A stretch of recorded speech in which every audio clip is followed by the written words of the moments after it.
compétitif également parce que le marché mondial est vraiment difficile présentement. L'équilibre entre la vie professionnelle et la vie familiale s'améliore substantiellement au pays alors que le taux de satisfaction des Canadiens bondit de 9 points cette année selon une récente étude de Regis. Ça fait plaisir d'accueillir Vahe Adjan, qui est directeur régional pour le Québec et les Maritimes chez Regis. Monsieur Adjan, bonjour. Bonjour, M. Gagnon. Donc, alors, comment vous expliquez cette remontée quand même assez forte du bonheur chez les travailleurs? Absolument, oui. J'ai toujours appris, moi, qu'un employé heureux, c'est un employé productif et performant. Et c'est quelque chose qui est ressorti beaucoup dans cette étude. Cette hausse-là est vraiment de deux éléments qui combinent. Il y a une tendance de plus en plus axée vers les milieux de travail flexibles au Canada présentement. Ça se propage.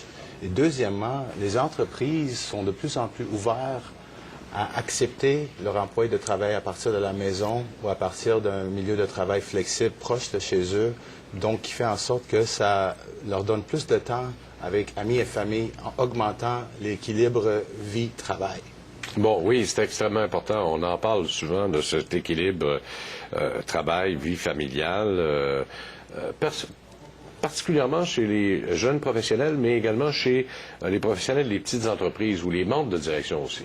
Oui, la cote a été le plus marquée vers les dirigeants des PME. Ils ont scoré un point de 125 points. Parmi cette étude-là, le score mondial moyenne, c'était 120.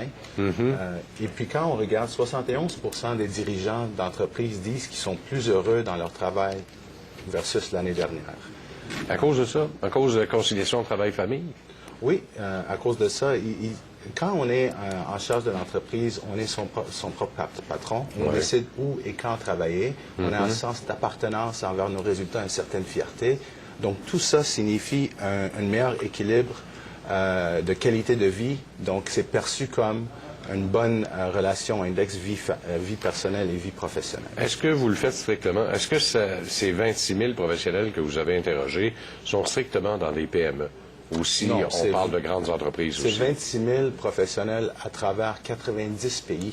C'est important à noter que le Canada a démontré la plus grosse hausse dans ces 90 pays-là. Oui, parce que l'année passée, on avait 113 points. Cette année, 122. C'est quand même une augmentation de 9 là. Exactement. C'est quand même pas mal. Tout à fait, c'est pas mal. Une autre catégorie de gens, c'était les générations X et Y qui ont coté le plus haut, à 129 points. Et ça, c'était vraiment intéressant à voir. Et quand on pense, comment ça se fait que ces jeunes-là, ils ont un sentiment tellement équilibré comparativement aux baby boomers, aux générations après-guerre, on se dit peut-être, ils sont moins fidèles envers leur emploi. Ils sont plus fidèles envers leur équilibre. Donc, ils recherchent des emplois qui permettent la flexibilité et ils n'ont pas peur de l'exiger de l'employeur. Aujourd'hui, il y a beaucoup plus de possibilités qui sont disponibles à eux et s'ils ne trouvent pas cet équilibre désiré, mais ils vont regarder ailleurs. Comparativement aux baby boomers qui sont très fidèles envers leur emploi, donc ils s'adaptent à leur emploi, tandis que les jeunes cherchent des emplois qui s'adaptent à leurs besoins. Et voici la variance. La variance, et en gagnant en âge aussi, c'est peut-être un petit peu moins facile de se trouver un emploi ailleurs quand ça ne fait pas ton affaire aussi. Il y a cette différence-là aussi qui existe par rapport aux plus jeunes. Les plus jeunes ont quand même réussi à faire leur marque au cours des 5-7 dernières années en exigeant bien des choses. Les employeurs ont dû s'adapter et rapidement.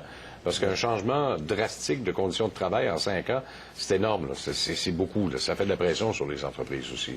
Ça fait de la pression, mais je pense que c'est très important que les entreprises réalisent qu'ils sont aussi forts que leurs gens.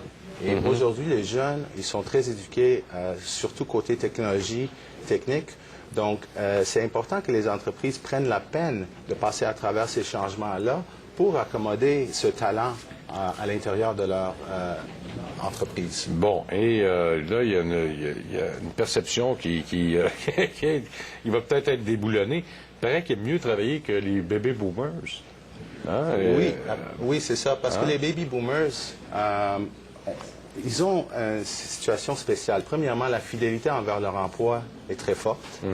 Donc, ils sont plus axés à se sacrifier, à rester plus tard, quand le patron leur demande, mais les jeunes vont dire non, j'ai quelque chose ce soir, je ne peux pas rester. Donc, mais par contre, ils vont se reprendre ailleurs. Monsieur John, merci à vous. 100%